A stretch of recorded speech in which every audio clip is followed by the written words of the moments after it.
Bonjour à tous. Je crois qu'on va pouvoir commencer.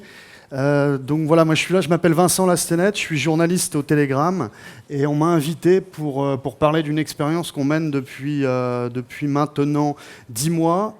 C'est de mener du data journalisme en local. Donc voilà, je vous présente en fait, c'est notre rubrique Dataspot qu'on a créée en novembre dernier, donc ça fait 10 mois. Moi, j'ai été détaché sur la période pour développer cette pratique au sein de la rédaction, au sein d'une cellule data qui est pour l'instant monocellulaire, puisque je suis le seul dans cette cellule-là. Et voilà, donc ce que ça a donné, ça existe depuis 10 mois. On a une centaine d'articles data qui ont été produits et à peu près 500 000 visiteurs uniques sur la période. L'idée, c'était d'identifier ces productions sur le numérique, donc avec une rubrique dédiée dans laquelle on produit ces articles, et aussi d'avoir une version papier. On a souvent l'impression que le data, c'est 100% numérique. Nous, l'idée, le Télégramme Média Historique papier, c'était d'inclure en fait le data journalisme dans la chaîne classique de production, c'est-à-dire de faire du papier, du numérique, et pourquoi pas demain, vu qu'on a des télés, de la télé aussi. Alors voilà, l'idée de départ, c'était de développer, de mettre en avant le data journalisme au Télégramme. On s'est posé la question au moment, nous, de mettre un mur payant sur le journal, sur le web. L'idée n'était plus simplement, pour le coup, de remettre simplement les articles du papier sur le numérique, mais de créer un espace avec du contenu spécifique numérique. À partir du moment où on faisait du payant, l'idée c'était ça. Donc on a plusieurs possibilités qu'on mène d'ailleurs qu'on mène en même temps, qui va être de la vidéo, et aussi cette logique de data journalisme qui nous semblait intéressante. Le but du jeu était de ne pas créer un lab ou une cellule coupée du reste de la rédaction, mais de développer les compétences et de les diffuser en interne.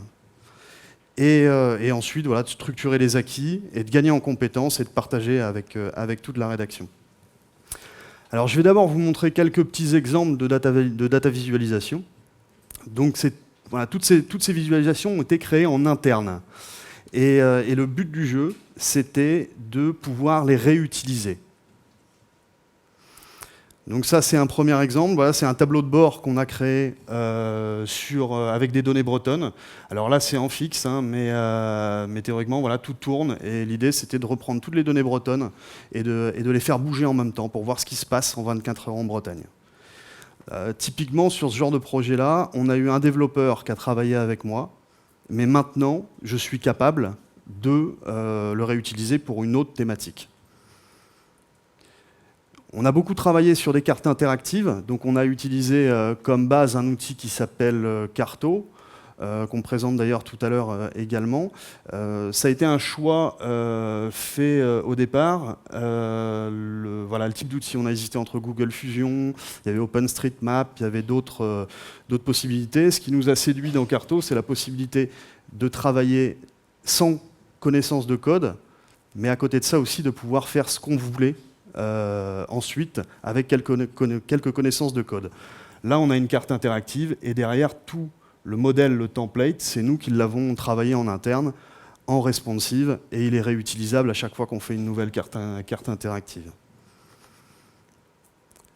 Voilà, on a fait aussi toujours pareil, basé sur Carto, mais avec d'autres librairies, des cartes en 3D. En hyperlocal, ce projet-là, on l'avait fait justement avec le West Media Lab à Nantes en février dernier, au cours du e-Lab, avec des étudiants de Sciences Com et de Polytech Nantes. L'idée, c'était de montrer ce qui avait changé à Brest au cours de ces 15 dernières années. Donc on a travaillé avec le service urbanisme de Brest Métropole pour croiser en fait les données du cadastre de 2015 et les données de 2000, et pour voir ce qui différencie entre les deux, et donc ce qui était apparu depuis. Et avec la hauteur des bâtiments, ça nous a permis de les lever et de faire apparaître en 3 dimensions tous les nouveaux bâtiments qui ont été créés au cours de la période. Là, l'intérêt du data journalisme là-dedans, Parce que là, voilà, on a une data visualisation. Derrière, on a aussi un article, on a aussi à interroger les politiques, on a un vrai sujet. Faire ça sur une carte de cadastre classique, c'est illisible. Nos lecteurs, ils n'entrent pas dedans parce que c'est très très technique. Donc là, l'idée, c'était vraiment d'utiliser le numérique pour réussir à faire quelque chose, un petit effet waouh, pour les faire rentrer dedans et pour bien visualiser ce qui s'est passé dans la ville en 15 ans. Alors toujours dans des data visualisations, on s'est posé la question de savoir comment rendre un petit peu plus sexy un tableur. Donc il y avait des cartes. Et il y a aussi voilà, ce qu'on a créé en interne, une petite galerie interactive. Donc tout ça est fait avec du code open source, c'est gratuit, c'est simplement du dev. Et l'idée, en fait, là, ce qu'on a derrière, c'est simplement un tableur avec tous les candidats aux élections régionales en Bretagne, avec leur nom, leur âge, leur parti, leur département, leurs photos. Et plutôt que de présenter ça dans un tableau, on s'est dit qu'on allait pouvoir travailler sur une galerie interactive. Et donc, on peut filtrer et les classer par département, par liste, par âge. Et quand on passe sur chaque trombine, on a toute l'histoire de notre candidat. Alors, toujours pour les régionales, on a travaillé sur un petit comparateur de programmes. Là, ce qui était intéressant, c'est que j'ai travaillé aussi avec les politiques. L'idée, c'était de leur donner une tribune, mais de leur poser exactement les mêmes questions et qu'ils aient exactement le même nombre de caractères pour répondre. Donc c'est eux qui ont répondu, c'est eux qui ont écrit les textes sur toutes les questions et sur tout le programme. Et nous, ensuite, on les a mis en face et en les classant par thématique pour que ce soit le plus lisible possible. On a, sur l'ensemble des textes, on doit être à quelque chose comme 20 000 signes, donc ce qui aujourd'hui en papier nous aurait fait 4 pages de journal sur des textes très ardus. Donc l'idée, c'était voilà, de réorganiser ça, de profiter du numérique pour rendre ça plus accessible aux lecteurs. Alors et voilà, toujours pareil, on a essayé de travailler sur d'autres modèles qui vont être des templates multicartes qui nous permettent de mettre plusieurs choses. J'ai pris cet exemple, il est anecdotique, mais il est assez intéressant, puisqu'on a travaillé, donc là on fait la carte des Pokéstop sur le Pokémon en Bretagne. Ce qui est intéressant, c'est que je pense que ce type de travail, on n'aurait clairement pas pu le faire il y a 7 ou 8 mois, puisque là, on a gagné en compétences en aspiration de données et on a réussi à récupérer sur les bases et à travailler avec des personnes pour traiter un nombre de données qui était assez fantastique et aspirer directement les données du serveur de Nuantic. Donc c'est entraînement de données, voilà, c'est sur un sujet pour l'instant anecdotique, mais c'est quelque chose qui était assez compliqué à réaliser. Parce que là, je vous ai montré en fait que des visualisations, et je pense qu'il y en a certains qui pourraient me le dire, et ils auraient raison, le data journalisme, c'est pas que de la visualisation, c'est avant tout le traitement de la donnée et les histoires qu'on peut, les croisements et les histoires qu'on peut trouver à raconter. Donc je reprends en fait la carte qui était juste avant. Ce qu'il y a derrière, je vous l'ai fait en vitesse, mais c'est ça. Donc j'ai pris simplement à la 780 millième ligne pour pas tout faire. Mais voilà, c'est ça. Donc c'est une suite de chiffres, des coordonnées et une date. Et derrière, en fait, c'est d'apprendre à croiser tout ça avec des tables de référence et à acquérir cette compétence pour pouvoir, derrière, raconter des histoires et trouver des choses à dire. Et donc voilà, ce que j'ai appris en un an, c'est qu'il fallait maîtriser plusieurs outils pour travailler le plus rapidement possible. Puisque donc on a évidemment les tableurs, c'est ce qu'on commence à travailler quand on commence à faire un peu de visualisation de data journalisme, ça va être Excel, Google ou n'importe quoi. Et ensuite, on va venir greffer soit d'autres outils, soit d'autres compétences pour affiner et pour pouvoir faire des choses toujours plus importantes en termes de traitement de données et toujours plus rapides. C'est ça le but du jeu, puisque moi je travaille pour un quotidien. On ne peut pas se permettre de passer une semaine ou 2 semaines sur un jeu de données. Donc il faut véritablement être capable de produire tout en apprenant. Donc on On a toujours ça à l'esprit, c'est essayer de gagner en compétences pour aller de plus en plus vite. Donc je vous ai mis quelques petits outils là, qui me servent quotidiennement, donc du tableur évidemment, OpenRefine qui est un petit outil aussi gratuit en open source qui permet en fait de nettoyer tout ce qui est tableur, parce que souvent on a beaucoup de données et on va avoir des doublons, on va avoir des choses comme ça. Là, OpenRefine permet déjà de faire pas mal de choses et de nettoyer des données. Et ensuite, je parle du PDF, qui est quand même quelque chose d'assez compliqué, parce qu'on en reçoit encore beaucoup. Et le PDF, c'est un format qui a été créé pour les imprimantes et pour l'œil humain. Donc ce n'est pas du tout un format qui est apprécié d'un ordinateur. Or, beaucoup de personnes pensent encore que, même des collectivités, quand on leur demande des données, ils vont à la limite faire le travail de changer le tableur, de nous le mettre sur un PDF en pensant que ça va être plus facile pour nous. Alors que du coup, ça peut devenir très rapidement une galère. Donc il commence quand même à y avoir des outils pour se sortir d'un PDF, pour réussir à extraire les données. Je pense à Tabula ou à Small PDF, qui est un outil en ligne qui fonctionne très bien et qui permet d'identifier les tableaux et de nous les sortir. Donc qu'on puisse travailler ensuite.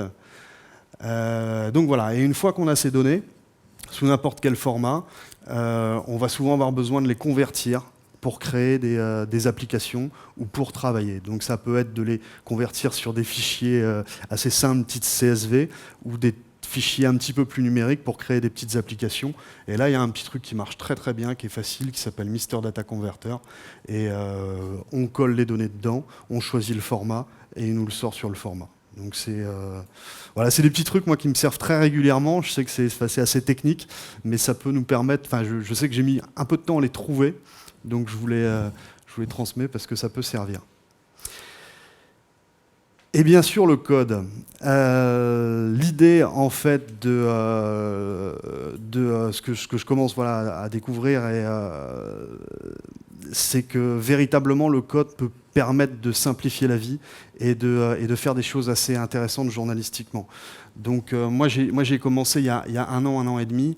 Je ne savais pas du tout ce qu'était le code informatique. Je travaillais justement que via Excel et des outils gratuits en ligne.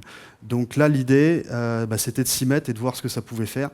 Quand on s'y met, quand on s'y plonge, c'est pas si compliqué que ça au début.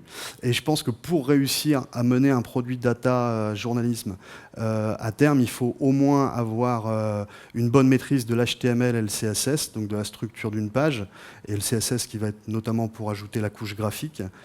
Le JavaScript, ça va être pour comprendre. Parce que on ne peut jamais travailler seul dans ce genre de discipline. Et moi je travaille régulièrement avec un graphiste et un développeur. Et la principale difficulté, c'est surtout de parler ensemble et de se comprendre suffisamment vite. On vient en général de mondes assez différents. Les journalistes en France particulièrement sont beaucoup issus de filières soit littéraires, soit de sciences humaines, assez peu scientifiques à la base. Et on va avoir des développeurs qui, eux, sortent d'écoles d'ingé. Donc on n'a pas la même logique, on n'a pas la même réflexion. Et en plus, on ne parle pas le même langage. Donc de comprendre un petit peu, de travailler avec eux, de regarder ce qu'ils font, ça nous permet de comprendre aussi ce qui est facile à faire et ce qui est très compliqué. Et souvent, moi, je me suis rendu compte là, qu'au bout d'une année, qu'on a l'impression à l'œil humain que faire quelque chose de simple, style bouger un bloc, le mettre ici et faire en sorte qu'on puisse le faire disparaître, ça paraît très facile à l'œil humain, alors qu'en fait c'est compliqué puisque ça n'a pas été prévu au départ avec dans la structure, alors que d'aspirer 58 millions de lignes, ce qui paraît totalement insurmontable à l'œil humain, en 2 lignes de code, notre développeur va le faire. Donc c'est plus apprendre, véritablement comprendre un peu comment fonctionne le code pour prendre les bonnes décisions sur les sujets qu'on va traiter. Et ensuite, ça permet également de réutiliser et d'améliorer le travail fourni par le développeur. Parce que voilà, je reste un petit peu là-dessus, parce que c'est très important, c'est comme ça qu'on réussit à avancer. Le développeur, c'est un peu le mécanicien dans un projet de data journalisme, c'est lui qui va faire le moteur. Ensuite, on va avoir le graphiste à la limite qui va faire la carrosserie et le journaliste qui va être un peu le pilote de cette bécane-là. Travailler avec le mécanicien sur le moteur, c'est pouvoir ensuite comprendre comment il fonctionne. Et quand on réutilise la voiture, c'est de pouvoir faire les réglages, quoi. C'est de pouvoir aller changer quelques données, aller changer quelques lignes pour améliorer le projet. Donc c'est important, ça prend pas mal de temps, mais ça permet, enfin nous on a vu que ça permet de gagner en efficacité et de faire en sorte de surtout pouvoir réutiliser les projets.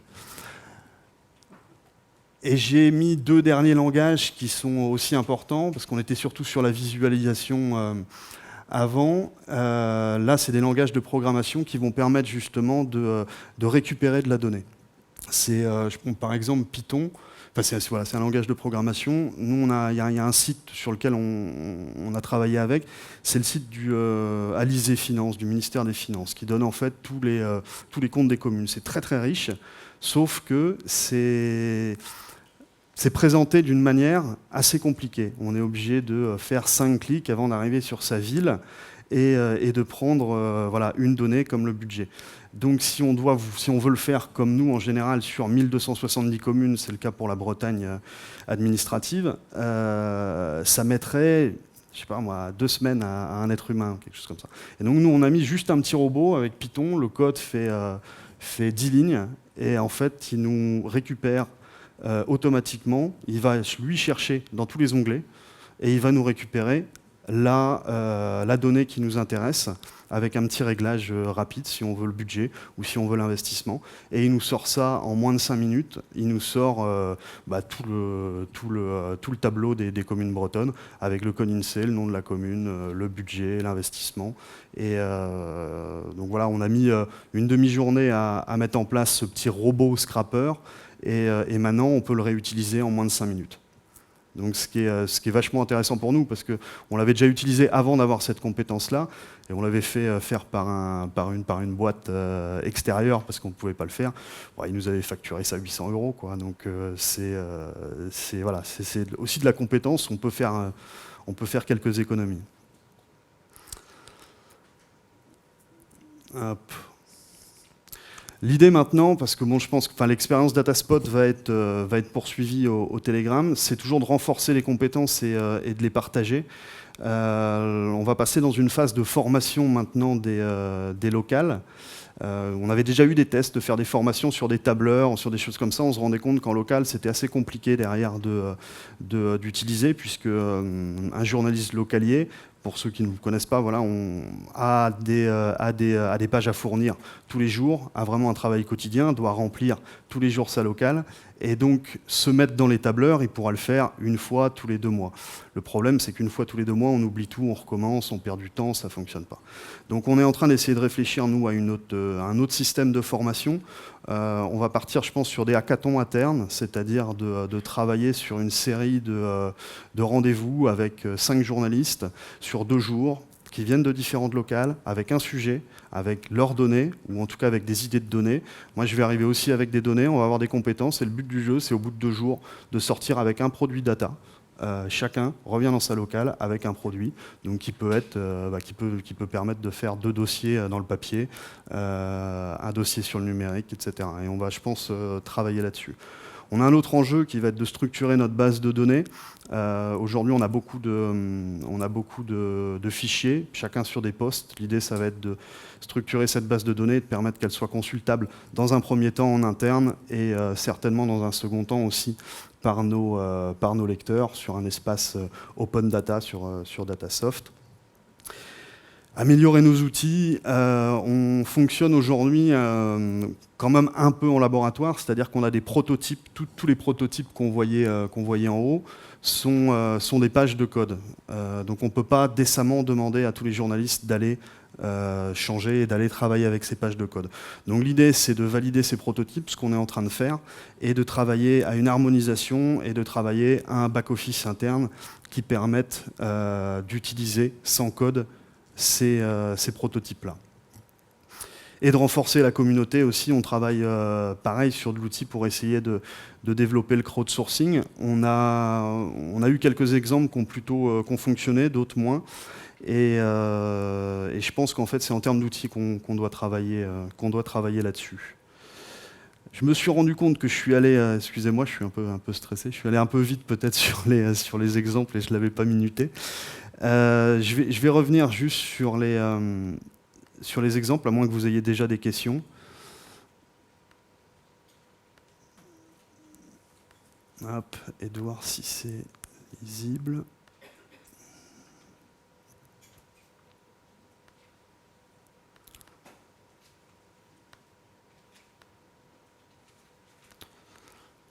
Hop, voilà. Je vais reprendre et reparler un petit peu de ce qui a vraiment fonctionné pendant une année en termes de sujets. On a eu l'article qui reste aujourd'hui l'article qui a été le plus vu de la rubrique de Dataspot. C'est une carte qu'on avait fait, c'est anecdotique, mais c'est une carte des bistrots. Elle avait cartonné. On a fait, je crois, sur le site, on a fait plus de 500 000 vues sur cette seule carte. Sur Facebook, c'est 2 ou 3 millions de vues. Voilà, donc c'est un carton absolu. Pourquoi elle a fonctionné? C'est pas ça là. Pourquoi elle a fonctionné? Parce que elle était assez parlante. C'est-à-dire que quand on prenait le nombre de bistrots par commune, on voyait le nez rouge de la Bretagne. Donc voilà. Donc elle a fonctionné comme ça a été très viral, parce que c'est vrai que la Bretagne a une densité de bars plus importante que le reste de la France. Donc celle-là a cartonné. Ce qui a été intéressant aussi, c'est ce qu'on voyait tout à l'heure avec le cadastre, c'est de traiter des sujets ultra complexes, qui sont ultra importants pour la presse locale, comme celui-ci qui est la baisse des dotations globales de fonctionnement. C'est aujourd'hui un sujet qu'on a souvent traité par des papiers de 100, 150 lignes, très techniques. C'est assez difficile de faire bien comprendre à notre lecteur comment ça fonctionne. Alors que c'est très très important. On a eu encore l'année dernière, il y a eu des manifs de maires, il y a véritablement un impact direct sur la démocratie locale. Et donc l'idée, ça a été de récupérer cette baisse, de récupérer les données de dotation de 2014, 2015, 2016, de les projeter sur une carte de France, de montrer l'évolution tout simplement, et derrière de rapporter cette évolution à quelque chose qui parle aux gens. Donc plutôt que de dire voilà, la commune a perdu 1 million d'euros, on a fait une petite référence pour mettre la commune a perdu l'équivalent de un rond-point et le travail à temps plein de 2 agents. Et du coup, on a fait une référence sur toutes les communes pour essayer de faire quelque chose qui parle un tout petit peu aux gens. Et ce qui est vachement intéressant, c'est que pour le coup, ça a vraiment fait une grosse audience. Et ça fait plus d'audience qu'un bon fait divers. Donc ce qui est énorme pour nous, parce qu'on sait très bien qu'en termes d'audience sur le web aujourd'hui, ce qui va fonctionner, c'est les classiques, hein, c'est les faits divers, c'est le gore, c'est l'insolite, c'est la petite phrase. Et donc c'est assez rassurant quand on travaille ces sujets-là, de voir qu'on peut faire une grosse audience. Et de captiver les gens, parce que les gens restaient sur l'article. Et ça, c'est vachement intéressant. On a aussi toutes nos stats d'audience sur le web. On voit qu'il y a une consommation très rapide des articles, avec des gens qui restent 10 secondes, 20 secondes sur un article, qui lisent un titre, un chapeau, qui partent. Et donc le pari aussi du data et de la visualisation, c'est de faire en sorte que les gens restent sur ces pages-là et se baladent sur ces pages-là. Et là, on a des taux d'engagement et des taux de reste qui sont à peu près 10 fois supérieurs à un article normal. Donc ça, c'est très intéressant. Et donc à chaque fois, maintenant qu'on a un sujet un peu coton, un peu important, mais assez fastidieux et assez technique, on a tout de suite la réflexion de savoir si on ne peut pas le traiter si la data ne peut pas nous aider, si la compétence numérique ne peut pas nous aider justement à le traiter d'une manière différente. Voilà, et puis moi je vous remontais ça. On essaie toujours en fait de travailler entre le sérieux, l'enquête data, les choses vraiment très importantes, et de travailler un petit peu plus sur de l'insolite ou du ludique et de l'effet un peu innovation voilà, pour capter des nouveaux lecteurs et pour les amener. Donc là, typiquement, c'est assez rigolo à faire puisque c'est un globe. Et donc, quand vous allez sur la page, vous pouvez faire tourner le globe. Vous pouvez mettre en même temps le temps réel de la galaxie autour. C'est plus du ludique. Ça nous permet de montrer un petit peu aussi toutes les villes qui sont rattachées à la Bretagne à travers le monde. Donc, c'est voilà, ce fameux effet waouh qu'on garde encore. Bonjour. Bonjour. Est-ce que vous vous posez la question vous l'avez évoqué au début, de la valorisation en fait de tout ce travail et comment demain le vendre, gagner de l'argent. Monétisation même, plus que valorisation, ouais. Monétisation de ça. C'est pas encore le cas. On se pose la question vraiment, mais dès le début, c'était un peu de partir du principe aussi que de faire une information qui soit rare sur le net, c'est-à-dire qu'on ne trouve pas ailleurs, qui ait une véritable valeur, c'est-à-dire que derrière, il y a un véritable travail. Et derrière, après, en effet, il faut réussir à la valoriser. Alors, l'engagement dont je parlais tout à l'heure et le fait qu'on garde les personnes 10 fois plus que sur un article, ça devrait, et ça commence à intéresser la régie publicitaire, qui se dit que voilà, on est sur des travaux qui ont une durée de vie plus importante qu'un article. Il y a une longue traîne quand même. C'est en général des thématiques, donc ça peut servir aux annonceurs. Il y a cette partie-là. Il y a le fait véritablement, nous, dans notre logique aujourd'hui de paywall, c'est-à-dire d'abonnement numérique, c'est d'offrir tout simplement à nos abonnés et de déclencher de l'abonnement numérique en leur disant voilà, ça vous l'avez pas sur le papier. Donc, ou en tout cas ça, donc c'est un plus dans l'abonnement numérique. Et après, il y a ce qu'on pourra faire ou ce qu'on pourrait faire en termes de données, de ce qu'on collecte, de ce qu'on travaille, est-ce qu'on est capable de monétiser ça? C'est ce qu'on va peut-être essayer de faire, ou en tout cas on réfléchit. Voilà, moi j'ai vu Ouais. C'est une possibilité. Pour avoir discuté avec certaines personnes même qui travaillent plus dans le commerce, qui travaillent notamment avec les collectivités, je sais qu'au moment des fusions des communes, etc., tout le monde a dû refaire ses fichiers. Il y a des personnes qui ont travaillé pendant 2-3 jours sur des tableurs dans des boîtes. Nous, on l'avait. Et on l'avait automatiquement agrégé. Est-ce qu'on aurait pu le vendre en direct? On aurait pu, puisqu'on avait fait un travail dessus et on aurait pu le faire. Pour l'instant, on n'a pas les structures pour le faire, mais on y réfléchit. Donc c'est plusieurs pistes, quoi, en se disant que voilà, si on réussit à faire quelque chose qu'on est les seuls à faire aujourd'hui sur le numérique, en termes d'information et en termes que ces informations ont un intérêt pour le lecteur et pour les décideurs, peut-être qu'il y a de la piste intéressante. Mais là, pour le coup, moi, clairement, c'est pas mon travail, mais c'est vrai que c'est une réflexion. J'avais une question sur les sources que vous utilisez. Est-ce que c'est essentiellement des sources que vous constituez vos propres bases de données à partir de sources disparates, ou est-ce que vous avez aussi l'occasion de travailler sur des sources, notamment de données publiques ouvertes? On travaille beaucoup sur de la donnée publique. On travaille beaucoup sur de la donnée publique. On travaille beaucoup avec l'INSEE. Tout simplement sur les données de base. Et l'idée, c'est qu'on va surtout croiser, nous, des données, quoi. On aspire assez peu, quoi. On a aspiré sur les Pokémon, on va réussir à constituer des fichiers. On en a fait un sur le cinéma en Bretagne ou des choses comme ça. Mais j'ai un problème avec mon micro. Il tombe.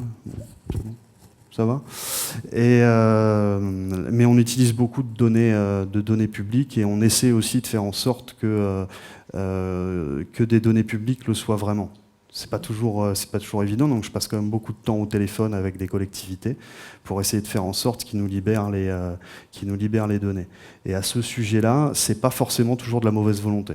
On a beaucoup de jeux de données qui n'ont pas été constitués à la base pour servir aux journalistes, mais au service technique d'une ville, ou des choses comme ça. Donc, qui n'ont pas été structurés pour une publication, et qui n'ont pas été, même en termes de localisation, faits sur les localisations classiques. Donc, c'était quelquefois des localisations de quartier qui correspondent à pas grand-chose au niveau général. Donc, il y a un vrai travail de traitement. Et donc, quelquefois, même avec la meilleure volonté du monde, ça demande beaucoup de travail pour les agents qui travaillent dans les collectivités, pour réussir bien à comprendre ce dont on a besoin et à faire ce travail-là. Donc, c'est en cours, ça demande... Moi, j'ai pas été... J'ai été rarement confrontés à de la mauvaise volonté. C'est souvent, ouais, on a, ou alors j'ai encore reçu de collectivités des données en format papier, envoyées par la poste sur les subventions. Waouh. Et donc ça arrive encore. Après, on va avoir quelques jeux de données, notamment au niveau des prefs. C'est pas toujours facile de travailler avec les prefs sur les données, quoi. Donc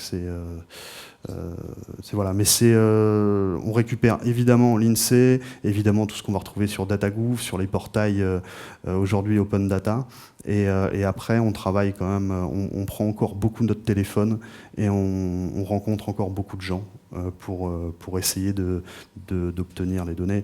Si on reprend sur l'histoire du cadastre de l'hyperlocal, les données, elles étaient à la limite en consultation, mais pas sous le bon format, c'était compliqué, donc il a fallu travailler avec eux, ils étaient de bonne volonté, et on a bossé ensemble pour faire ça. Voilà. Excusez-moi, une autre question. Par rapport à l'équipe qui travaille avec vous, vous disiez qu'il y avait un développeur, un graphiste. Est-ce que c'est une équipe interne? Et donc aussi, comment le service de doc est associé à votre travail? Alors en fait, il n'y a pas de service, je suis tout seul détaché. C'est-à-dire que je vais travailler comme ça, je vais aller piocher. On a un service développement, on a un service doc, on a un service infographie, on a des journalistes, on a des compétences en data. Moi que j'utilise par exemple, il y a un gars qui travaille au marketing, qui est data manager. Je travaille quelquefois avec lui. Il n'est pas journaliste, mais on travaille sur ces compétences-là. Avec la doc, on travaille de plus en plus. Ça fait 2-3 mois que je bosse régulièrement avec eux sur la constitution de fichiers, en fait. C'est de vraiment comprendre. On lance les fichiers sur les législatives et les présidentielles.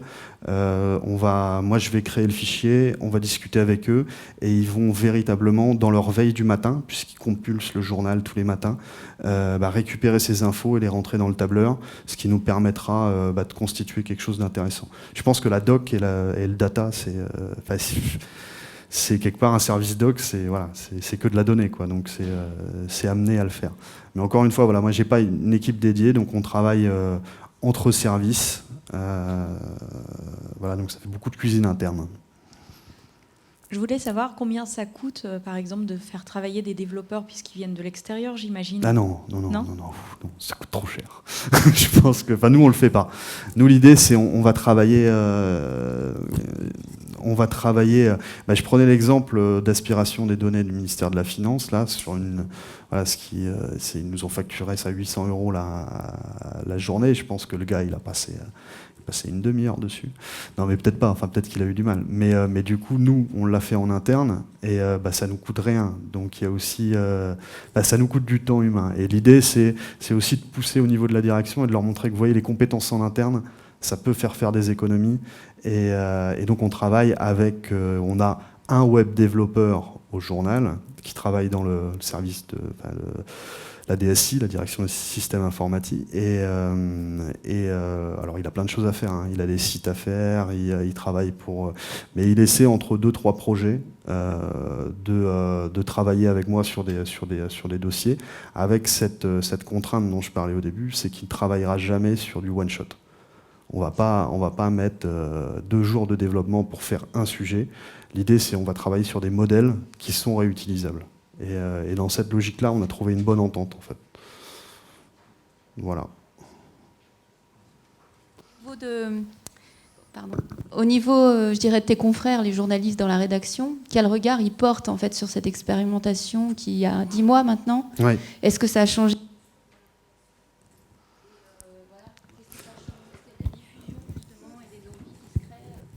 Il y a plusieurs profils. Il y a les journalistes qui étaient convaincus à la base, qui sont très impatients de pouvoir le faire. Il y a le reste de la rédaction qui commence à voir l'intérêt, qui regardait ça un petit peu de manière distanciée et qui voit qu'aujourd'hui on est capable de sortir des sujets. Ce qui est intéressant, je l'ai montré rapidement, mais en 10 mois, les sujets data ont fait 15 unes du journal. Donc ce qui est quand même vachement intéressant. Et sur des sujets à la limite qui pouvaient être traités, déjà, mais pas dans le même timing. Donc c'est des sujets classiques comme les impôts ou comme le classement des établissements.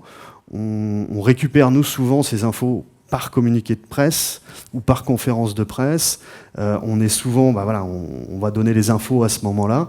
Et l'avantage de la data sur le classement des établissements, c'est que tout de suite, on a pu faire récupérer toutes les données et toutes les notes sur les 10 dernières années et de faire quelque chose d'un peu plus intéressant, parce qu'on savait très bien que cette note établissement sur une année, ça n'a aucun sens. Mais pour le temps, ça fait 10 ans qu'on la donne, hein. Mais d'apporter la profondeur, c'est vachement intéressant. Sur des sujets qu'on faisait, on avait fait sur les voitures des Bretons, on avait réussi à récupérer un fichier auprès de l'association des constructeurs, donc c'est le fichier en fait carte grise. Et ça, c'est des sujets qui causent aux journalistes qui n'étaient pas data, puisqu'il y a toujours eu ces choses-là. Et le fait de montrer que la data peut traiter de ces sujets-là et peut apporter vraiment une profondeur plus importante, ça commence à fonctionner. Donc là, et avec ces journalistes-là, on est de plus en plus en train de travailler ensemble. Et moi, je travaille de plus en plus avec des reporters. On travaille ensemble sur la donnée, on regarde, et derrière, on va aller faire les reportages, et on va rajouter de l'humain à tout ça, et d'essayer de monter des trucs ensemble. Donc il y a une vraie... les gens voient vraiment que ça sert. Après, de là à s'y mettre, je pense que ça va être compliqué. Mais je pense qu'en plus, c'est pas nécessaire. C'est d'avoir... que tout le monde fasse de la data ou que tous les journalistes fassent du code, je pense que c'est pas une solution. C'est de la complémentarité. Voilà, essayer de voir, tiens, t'aurais pas quelque chose, et puis une fois qu'on... Ce qui est intéressant, c'est qu'en fait, la data, c'est la fin du doigt mouillé un peu aussi. Et souvent, en conférence de rédaction, c'est « moi, je pense que c'est ça ». Et ben là, du coup, on va aller vérifier.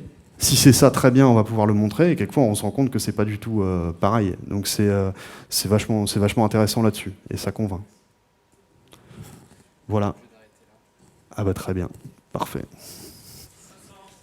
Merci.